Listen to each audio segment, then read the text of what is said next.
E você vê, Avelino, que tem outras coisas que o próprio Estado acaba fazendo pra conseguir castrar a população de alguma forma. Por exemplo, da água ali que você tinha comentado, da parte do mentol. Aham. Ah, a teoria da conspiração, né? Essa questão da água e do flúor é bem esquisita, né? Já teve vários países que aboliram o flúor. Israel, por exemplo. Israel aboliu o flúor. Eu acho que a Suíça também tem vários. Acho que a Alemanha também está querendo abolir. É que basicamente, né, as empresas de saneamento adicionam um pouco de flúor na água que nós tomamos, né, que vem para as torneiras, é isso? Exatamente. Uhum. E aí tem diversos artigos científicos que correlacionam isso com a queda de QI na população. Uhum. Né? Eles correlacionam isso com a queda de QI. Então, o fato de colocar... A teoria da conspiração diz que o flúor, ele calcifica a pineal, né?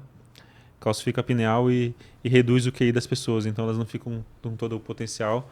E talvez o governo fizesse isso por uma forma de controle, né? Pô, deve ter gente aqui no Brasil, deve estar comendo pasta de dente, né, que é cheio de flúor, não é possível.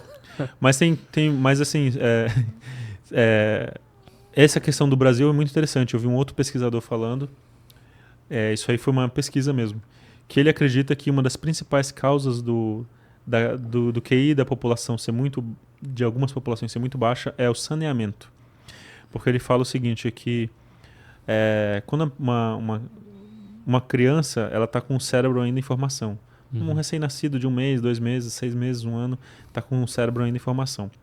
E pelo fato do Brasil ter pouco, apesar de a gente ter 12% da água doce do mundo, não tem saneamento, não tem nem 50% de saneamento. É a mesma coisa que os países na África. Uhum. Então ele disse que se essa criança ficar desidratada,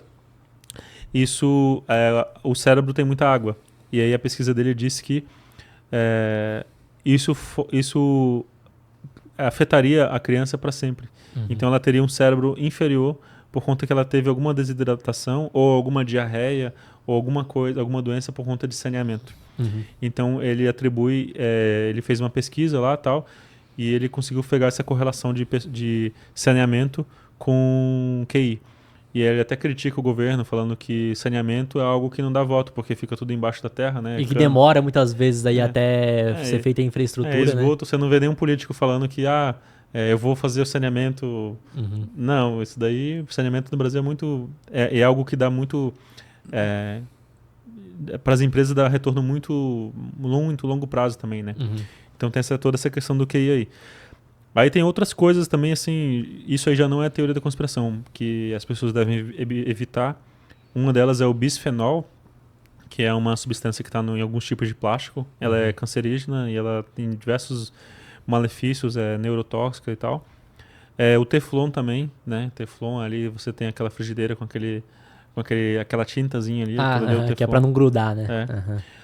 Eu também evito panelas e utensílios de alumínio.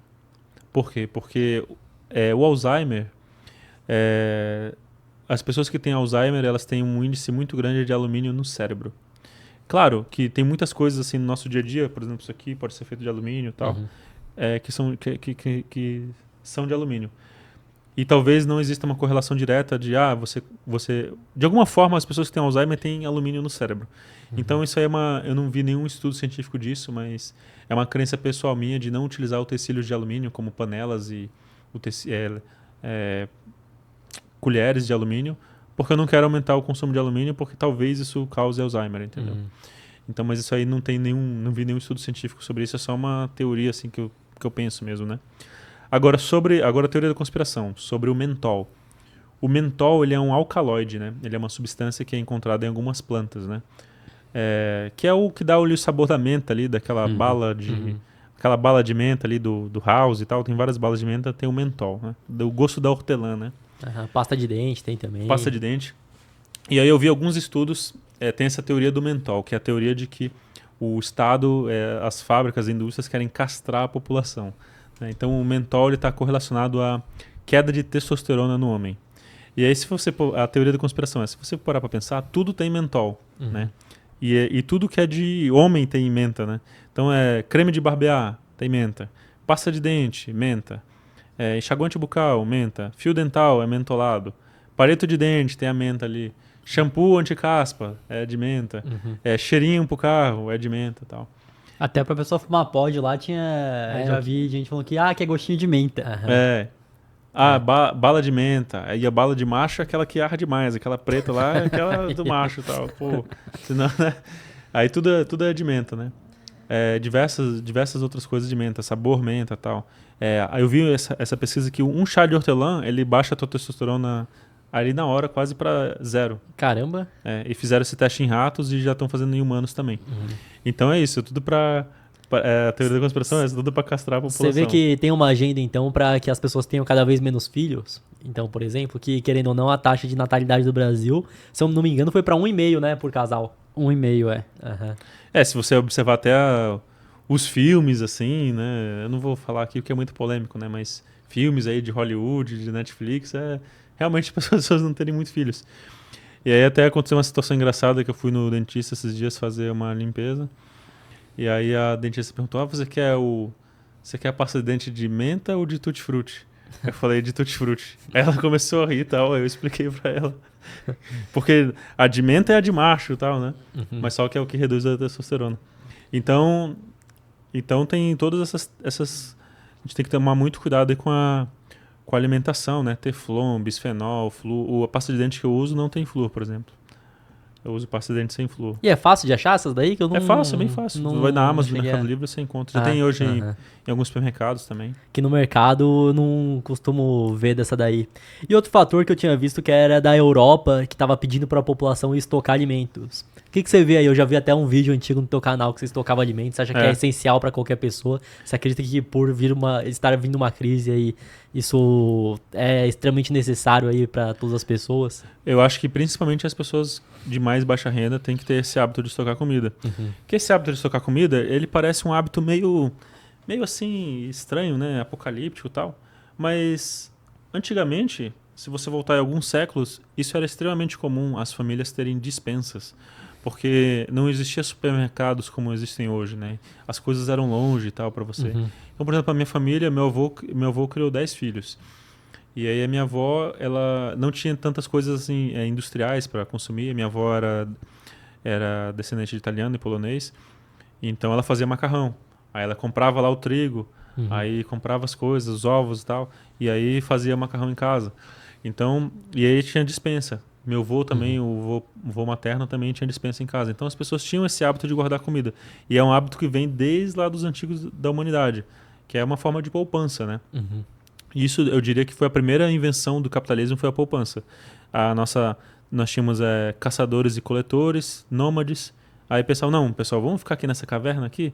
Vamos. Aí vamos começar a poupar alguma coisa? Aí começou a poupança. Tem depois, estoque, depois as trocas voluntárias e depois vai surgir a moeda. Então eu vejo que é um hábito bom, sim, que as pessoas perderam. E principalmente se você for baixa renda, você pode estocar café e subiu mais que Bitcoin, né? E eu tenho um café estocado lá, que eu postei no meu Twitter que ia subir, porque eu estava em contato com fazendeiros. Aí, ó. E subiu pra caramba. Eu tenho lá uns quilinhos de café estocado em grãos, que eu gosto de tomar em grãos. Também outra dica aí pro pessoal, já que tá falando de alimentação, comprar café em grãos, porque esse café em pó, ele vem tudo que não presta. Galho, acho que se não me engano, pro café, pro molho de tomate ultraprocessado, tem uma quantidade de insetos que pode ter, né? No café. Permitida. Insetos e pelo de rato, que é permitida. Eu tenho uma história interessante. Esse negócio do café, eu tenho um pé atrás por conta do meu avô, que ele contou uma história.